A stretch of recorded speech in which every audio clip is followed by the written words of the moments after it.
जी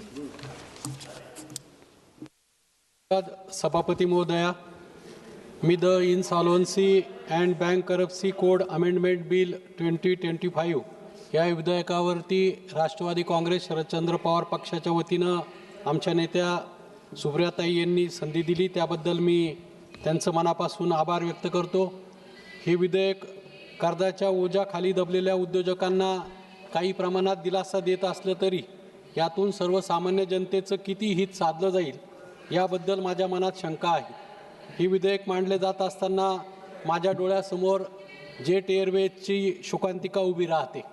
कितीतरी परिवार एका रात्रीत रस्त्यावर आले, अनेक उमद्या तरुण तरुणींची कारकीर्द झाकोळली गेली, हजारो तरुण वैमानिक क्रू मेंबर्स आणि कर्मचारी बेरोजगार झाले। जर या कायद्यात कामगारांना वाचवण्याची तरतूद असती तर आज हजारो कुटुंब रस्त्यावर आली नसती।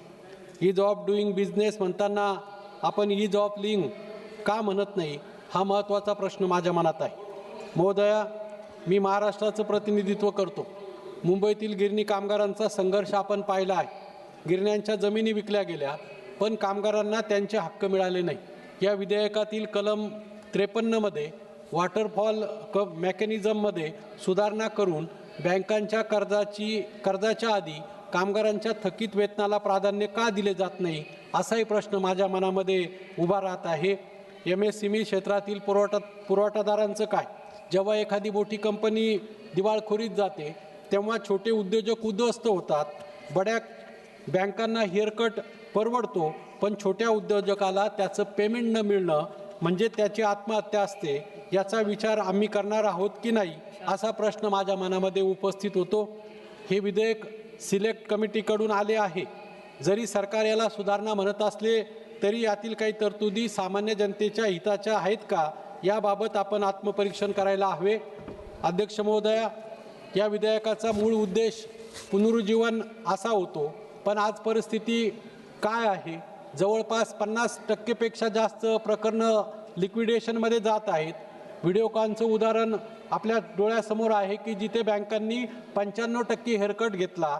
100 कोटीच्या कर्जासाठी केवळ 5 कोटी वसूल होणं हे राष्ट्रीय संपत्तीचा अपव्यय नाही का? अध्यक्ष महोदया, सेक्शन 29A हा या कायद्याचा कणा आहे। ज्या प्रवर्तकामुळे कंपनी बुडाली त्यांनाच पुन्हा ती कंपनी कवडी मोलाने खरेदी करण्यापासून ही तरतूद रोखते। परंतु या सुधारणा कायद्यात रिलेटेड पार्टीच्या व्याख्येत जी डील देण्यात आलेली आहे ती पाहता मूळ मालक पुन्हा मागील दाराने कंपनीचा ताबा घेणार नाही, हे कशावरून? ज्याने जनतेचा पैसा बुडवला तोच पुन्हा त्याच कंपनीचा मालक होणार असेल तर प्रामाणिक करदात्यांची थट्टा आहे असं मला या निमित्ताने वाटतं। विधेयकातील क्रेडिटर इनिशिएटेड इन्सॉल्व्हन्सी रिझोल्यूशन प्रोसेस ही संकल्पना अत्यंत संशयास्पद आहे।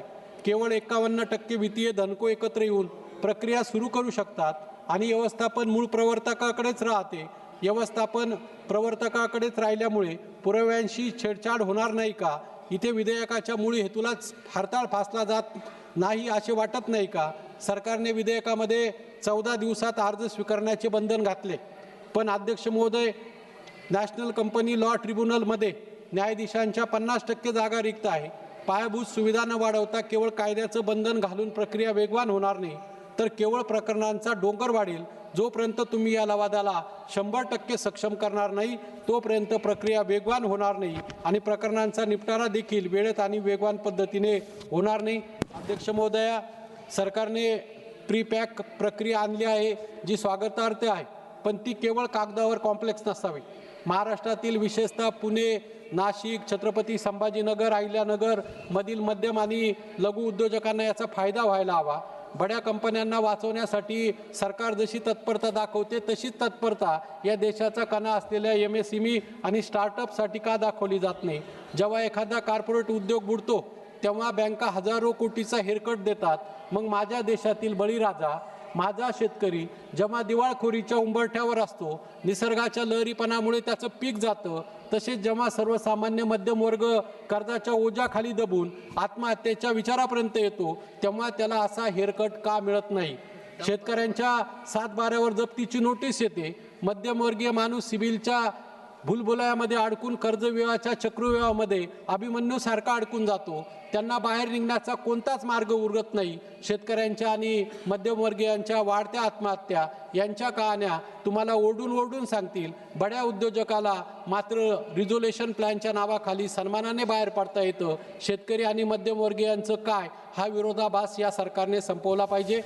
माझ्या सहकारी प्रतिभाताई धानोरकरांनी थोड्या वेळापूर्वी सांगितलं त्या मताशी मी सहमत आहे की ज्या उद्योगाची कॅपॅसिटी 100 कोटीची असते त्या उद्योगाला 1000 कोटीचं लोन दिलं जातं आणि तो नंतर उद्योग बंद पडतो. खरं तर त्याची कॅपॅसिटी आहे की नाही याची तपासणी का केली जात नाही. माझ्या नाशिक जिल्हा मध्यवर्ती सहकारी बँक आर्थिक संकटात सापडली आहे. शेतकऱ्यांना शेतीसाठी कर्ज वाटलं, परंतु आसमानी आणि सुलतानी संकटामुळे शेतकऱ्यांना कर्ज फेडता आलं नाही. आज बँकेमार्फत सक्तीची कर्ज वसुली चालू आहे.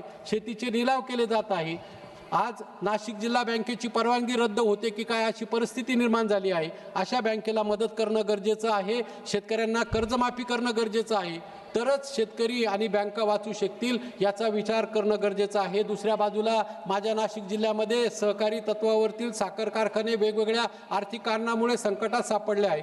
ज्या कारखान्यावरती शेतकरी असतील, ऊसतोड कामगार असतील, वाहतूकदार असतील, छोटे छोटे व्यापारी अशा अनेकांच्या कुटुंबांची उपजीविका अवलंबून होती ते आज भकास झाले आहे. कर्जाच्या वसुलीसाठी कोट्यवधी रुपयाची संपत्ती अगदी कमी किमतीत विकली जात आहे. त्यापेक्षा अशा सहकारी साखर कारखान्यांना मदत करून चालविण्याचं धोरण सरकारने ठेवलं पाहिजे. या संदर्भामध्ये काहीतरी तरतूद केली पाहिजे. आणि शेवटी या विधेयकाच्या माध्यमातून माझं सरकारला सांगणं आहे की लिक्विडेशन प्रक्रियेत कामगारांच्या पगाराला सर्वोच्च प्राधान्य दिलं पाहिजे. सेक्शन 29A मध्ये कोणती तडजोड करू नका. गुन्हेगारी प्रवर्तकांना पुन्हा मालक होऊ देऊ नका. न्यायाधीशांच्या जागा तत्काळ भरून खऱ्या अर्थानं प्रक्रिया फास्ट ट्रॅक करा.